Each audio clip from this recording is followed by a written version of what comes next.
Welcome to Motion Cuan. Cari untung bareng teman. Kamu tidak percaya diri dengan penampilanmu? Podcast Semua Bisa Cantik hadir untuk membantu mendefinisikan dan merangkul arti cantik yang sesungguhnya. Dengerin podcast Semua Bisa Cantik dari Media by KG Media dan Stylo Indonesia di Spotify. Hai teman Motion, apa kabarnya hari ini? Kembali lagi di episode Cuan barengan aku Aditya Putra Dinata yang sering banget nih kita ngobrol barengan sama Mbak Jumiati Partawijaya. Sebelumnya udah sempat diobrolin cara ngebandingin harga properti, di mana hari ini kita pengen ngegeser sedikit angle-nya, ibaratkan jadi seorang investor saham, karena memang sebanyak itu instrumen investasi yang bisa kamu gunain teman Motion. Tapi sebelum kamu dengerin obrolan kali ini, jangan lupa dong untuk follow dan kasih rating terbaik kamu di podcast Cuan Spotify dan nyalain notifikasinya supaya kalau ada episode baru yang akan tayang tiap hari Rabu dan Jumat, kamu bisa ke info teman Motion. Well, investasi saham jadi salah satu pilihan untuk meningkatkan kekayaan maupun aset. Proses yang cukup mudah tanpa resiko besar, membuat investasi kini diminati banyak orang. Apakah kamu jadi salah satunya? Dan dari situlah pada akhirnya bermunculan banyak banget investor pemula. Tapi harus diingat nih, kalau investasi saham bukanlah jalan pintas untuk menjadi kaya. Seorang investor nggak cukup cuma beli satu saham lalu membiarkan berkembang begitu aja, karena banyak banget teknik-teknik yang harus kamu tahu, teman Motion. Untuk selengkapnya, kita ngobrol aja nih, barengan sama Mbak Jumiati Partawijaya, seorang Certified Financial Planner dan jurnalis kontan.co.id. Halo Mbak Jum. Halo Adit, apa kabar? Puji Tuhan baik. Mbak Jum gimana so far keadaannya? Sehat kah? Sehat, walaupun hujan terus ya nih sekarang nih. Wah, Berapa hari ini. kemarin ini Luar biasa. sempat banjir ya Mbak Jum. Aku di Iya. kawasan BSD, bener-bener nih teman Motion. Well, ya nggak apa-apa, walaupun banjir, cuaca nggak mendukung, tapi kan untuk ngelihat IHSG tetap harus jalan terus ya Mbak Jum ya. Tuh, kita terus ini ya, terus semangat untuk untuk mencari peluang lah ya. Setuju Cuan. banget. Benar, itu tujuannya untuk cuan, tapi bukan jadi kaya seperti yang tadi sempat dikasih tahu di prolog teman Motion. Apalagi ada Mbak Jum di sini seorang Certified Financial Planner. Mbak, kalau terobek sedikit ke pertama kali terjun di dunia saham as an investor gitu ya, boleh di-share nggak sih Mbak Jum? Kira-kira apa nih yang pertama kali dulu dirimu lakukan? Masih bingung-bingung, kayak nih ngeliatin apa sih nih grafik-grafik gitu kan? Iya. Memang pas pertama aku bukan masuk sih. Jadi ceritanya tertarik. Wah, ini kayaknya seru nih permainan. Nah, ini memang kadang-kadang orang ini agak campur aduk ya. Tapi ya mau diomongin gimana ya? Ini bisa jadi kayak permainan, bisa jadi kayak judi, bisa jadi kayak apapun ya. Tergantung kitanya, gitu kan? Tergantung kitanya mau memperlakukan ini kayak gimana. Kita mau jadi investor jangka panjang bisa, mau jadi istilahnya kalau sekarang ininya tuh kan copet ya katanya. Jadi masuk keluar gitu. Nah, itu bisa, itu juga macam-macam lah ya. Kita intinya kalau saya pertama kali lihat, wah ini kayaknya menarik gitu kan. Cuman waktu dulu untuk menjadi investor di saham itu nggak gampang. Terus terang nggak gampang sama sekali, karena kita harus ke kantor perusahaan. Jadi gini, untuk jadi investor tuh kan kita nggak bisa datang ke kantor bursa efek ya. Di sana kita nggak bisa beli langsung, tapi kita harus menjadi istilahnya apa ya, investor di perusahaan sekuritas. Nah, di bursa efek itu ada 94 sebenarnya perusahaan sekuritas, ada cukup banyak. Tapi yang banyak, maksudnya yang banyak melakukan transaksi ya nggak terlalu banyak juga sih ya, segitu-gitulah. Nah, kita bisa memilih di antara itu. Waktu dulu pas pertama kali masuk, aku lupa ya, sekitar 50 juta minimal. Udah dokumennya banyak banget yang harus ditandatangan ini, dan minimal juga investasi harus banyak dana yang dimasukkan. Tapi kalau sekarang jauh lebih gampang. Untuk bisa kita masuk, kita perlu cuman duduk aja di rumah. Karena semua pengajuan untuk menjadi investor di perusahaan sekuritas itu sekarang bisa online.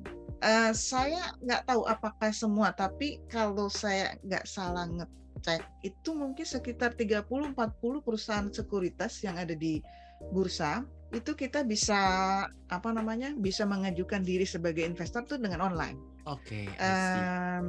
Nah, pertanyaannya yang mana sih ya gitu kan. Nah, sebenarnya kita bisa ngelihat ya. Jadi kalau kita punya rekening di perusahaan sekuritas, itu kita akan dinamai rekeningnya itu rekening dana nasabah. Jadi rekeningnya itu atas nama kita masing-masing. Jadi si perusahaan sekuritas, karena dulu pernah kejadian perusahaan sekuritas itu terima duit, terus duitnya dimain-mainin, duit investor dimain-mainin. Okay. Sekarang ini nggak bisa.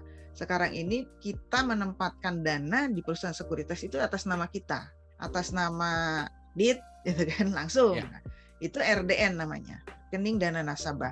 Nanti kalau misalnya Adit mau masuk nih di salah satu perusahaan sekuritas, atau sebenarnya kalau misalnya sekarang ini kan free ya, kalau mau masuk di beberapa perusahaan sekuritas sekaligus juga nggak masalah sih, Dit. Misalnya pengen lihat kayak ininya ya, platformnya, pengen look and feel, oh yang ini lebih lucu, lebih ya bisa aja sih, karena itu tanpa memasukkan dana pun bisa. Sebenarnya kita bisa melihat dalaman itu, kita udah dapat nomor, cuma ya memang nggak bisa jual dan beli gitu, karena nggak ada duitnya. Gitu.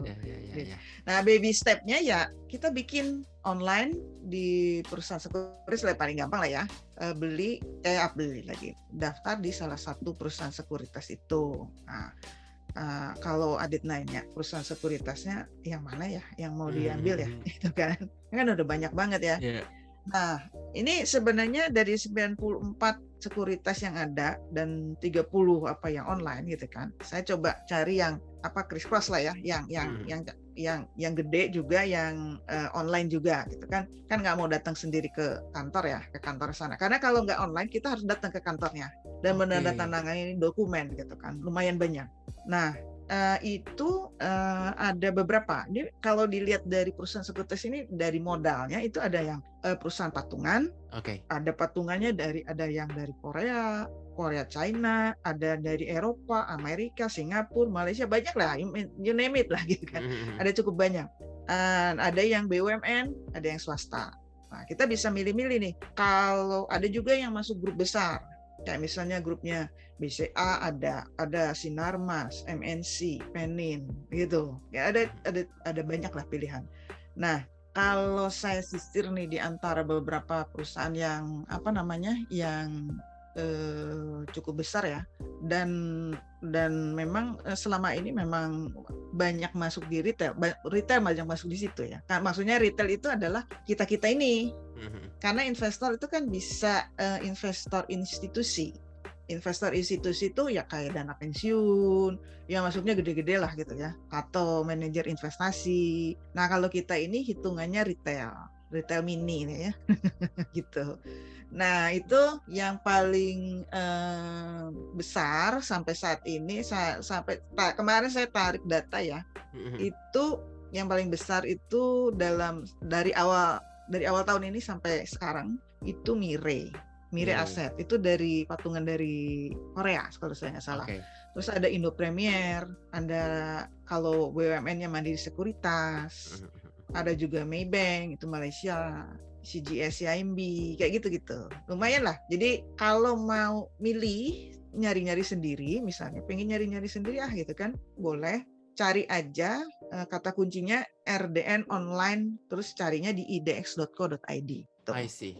Oke, berarti dengan kecanggihan teknologi zaman sekarang yang bikin semuanya dalam tanda kutip quote unquote serba online nih, Tone Motion, yang harusnya nggak ada alasan lagi buat kamu untuk coba menjadi seorang investor. Udah dibocorin tadi tuh sama Mbak Jumiati sendiri seputar kita harus menjadi RDN tadi ya, apa Mbak singkatan RDN tadi itu? Rekening dana nasabah dari Mire dan lain-lain yang bisa kamu cari sendiri, teman Motion. Oke, itu berarti satu baby step yang penting banget untuk kita tahu. Nah, setelah itu Mbak Jum, ketika kita udah menjadi seorang investor, penting nggak sih mungkin kita tahu pergerakan suatu saham, atau bisa dibilang ada nggak hal-hal yang harus kita perhatikan ketika menjadi seorang investor pemula, Mbak Jum? Yang pertama, karena di bursa ini ada cukup banyak emiten ya, ada terakhir 793. Terakhir itu ada cukup banyak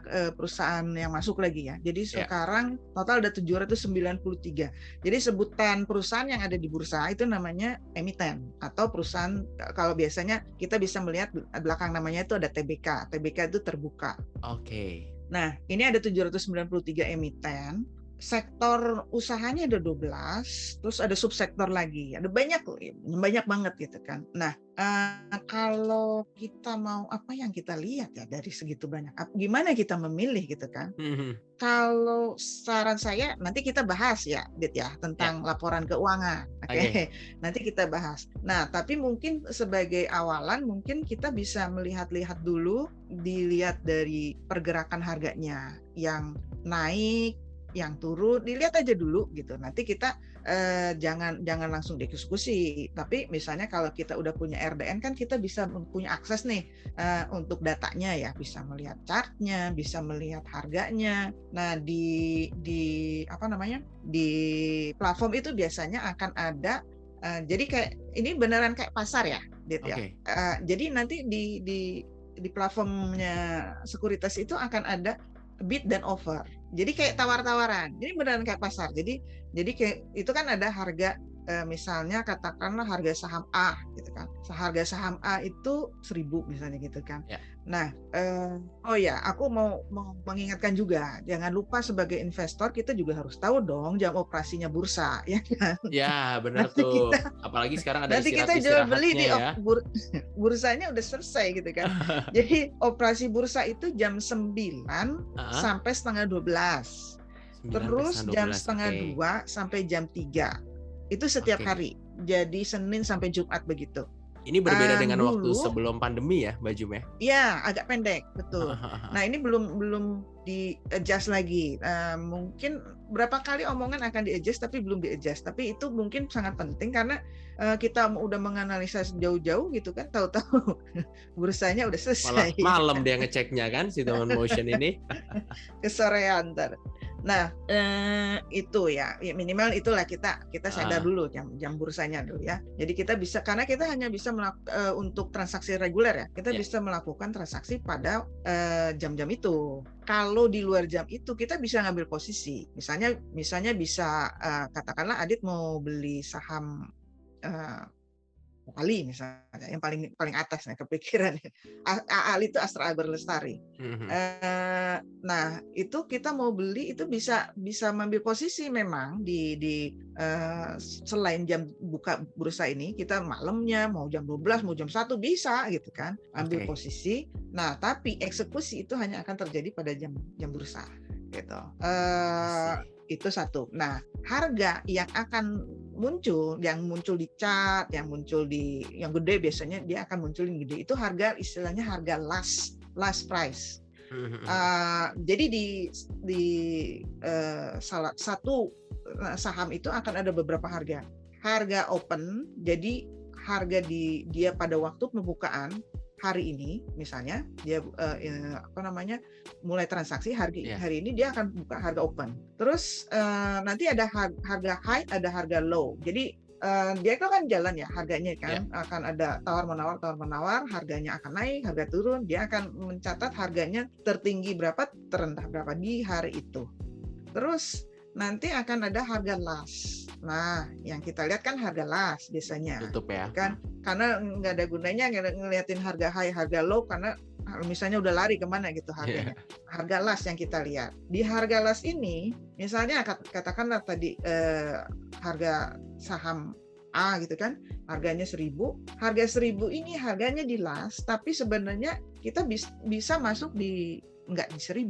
Misalnya kita mau nawar di 990 misalnya. Itu nah kita bisa lihat di platformnya itu akan kelihatan harga bid dan offer. Nah, pada waktu itu kita bisa nawar, atau misalnya nanti udah punya nih sahamnya ini, tapi saya pengen jual di harga 1.100 misalnya, bisa pasang tawarin di 1.100 walaupun harga lastnya sekarang ini 1.000. Karena itu kan harga akan bergerak sepanjang perdagangan gitu. Oh, I see. Jadi perlu Tapi kalau diperhatikan kita juga bid offer.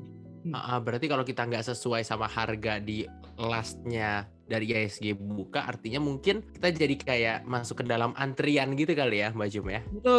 Betul. Ya. Wow, itu dia tuh ilmu baru loh, teman motion buat kamu yang lagi dengerin. Terus kita balik lagi nih Mbak Jum, yang sempat tadi dirimu bahas tentang ngomongin soal pergerakan saham. Gimana nih? Apakah memang kita harus selalu ngeliatin di depan laptop terus, atau nonton berita di bawahnya kan tuh suka ada ya gerak-gerak tuh untuk saham-saham gitu dari jam buka yang tadi Mbak Jum udah sempat sebutin, atau sebenarnya kayak nggak usah deh dilihatin di depan laptop terus sebenarnya? Saran darimu gimana? Kan gini ya, Dit ya, itu kan ada 793 saham ya, pusing kita pastinya, yakin. Nah, aku sih sarankan kita punya tools untuk men-screening. Jadi kita memilih saham apa yang menarik nih, gitu kan.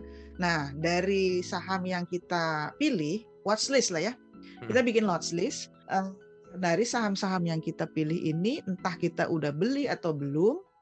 Kita bisa perhatikan, kita nanti tentukan nih harganya. Misalnya, intinya kalau aku mau bilang, bikin watchlist. Nah, bikin watchlist, yang kita perlu cari adalah cara screeningnya. Nah, ini cara screening ini juga kadang-kadang agak tricky ya. Maksudnya ada berbagai macam cara, tapi kita harus punya watchlist supaya kita nggak bingung apa yang harus dilihat gitu kan. Karena terlalu banyak, kadang-kadang ngikut-ngikut gitu kan. Oh, ini orang lagi lari ke saham bumi gitu kan. Lari semua ke sana. Ini saham ini, lari semua ke sana. Karena kalau kita sebagai investor pemula, sebaiknya jangan terlalu antusias mengikuti keramaian orang, tapi kita nggak ngerti ini jangan ngapain FOMO ya.